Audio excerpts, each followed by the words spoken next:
We also have Sumit Peer, who's joining us as well on the broadcast now. Sumit Peer, we've seen this summit, of course, in Alaska. No deal announced just yet. How would this meeting be perceived by you overall?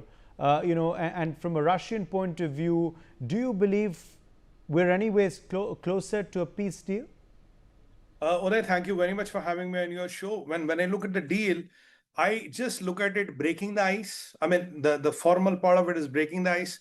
But did we get anything? Because I believe if President Trump spoke to President Putin for 3 hours and they had nothing in common, well, I have my apprehensions. I'm not going to expect anything good because even if they agree on something, because you look today, Ursula von der, Keir Starmer, the German Chancellor, and the Mr. Macron, they have signed a statement where they're saying that Ukraine has the right to decide where it wants to be or where it doesn't want to be. Ukraine has the right to be a part of NATO or not to be a part of NATO. Well, that is a big bone of contention because you cannot have a deal if you're talking of NATO.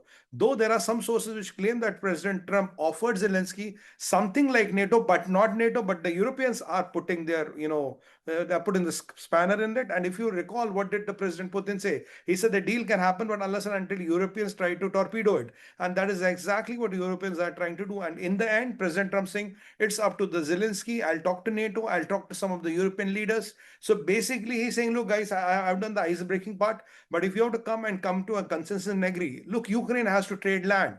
It's very simple. Zelensky cannot win. It's very simple. And if tomorrow America walks out of the thing, whole of NATO and Europe put together cannot defeat Russia, that is also done. And President Trump has already said, I'm not giving aid to Ukraine. If you want to buy the weapons, pay American companies and buy, but we're not going to give you taxpayers' money. So if you look at President Zelensky, he doesn't have too many options. And now it's up to him. Does he want more people to die? Does he want to lose this war and come to agreement? Because today, what I'm seeing and what I'm getting to know, he is still reluctant. He is changing his position very, very fast. He is still adamant on a lot of things, and these things are no go for a deal. Whereas if I look at President Putin's position, he's winning the war. I mean, it's a matter of time. He's winning the war. He has the weapons. And if I quote Michael Douglas, Colonel Michael Douglas, the ex-advisor to Mike Pompeo, he said Americans have 8 days of weapons. After that, they have to go nuclear. I am talking about their ex-advisor to Mike Pompeo under Trump. Now, if that is the situation, we know. So what are the options of Zelensky? How long can he hold on that? How many people will he get more killed? It would be wise and prudent on his part to come to a table. The land has to be swapped. There is no option around that. And whatever you can achieve is good because when you are defeated, there's nothing that comes to you on the table. Still today, you have the face, you have the aura. You can say, oh, I did a peace deal. We agreed on a ceasefire. I think a ceasefire with a peace deal is much better than getting, defeated.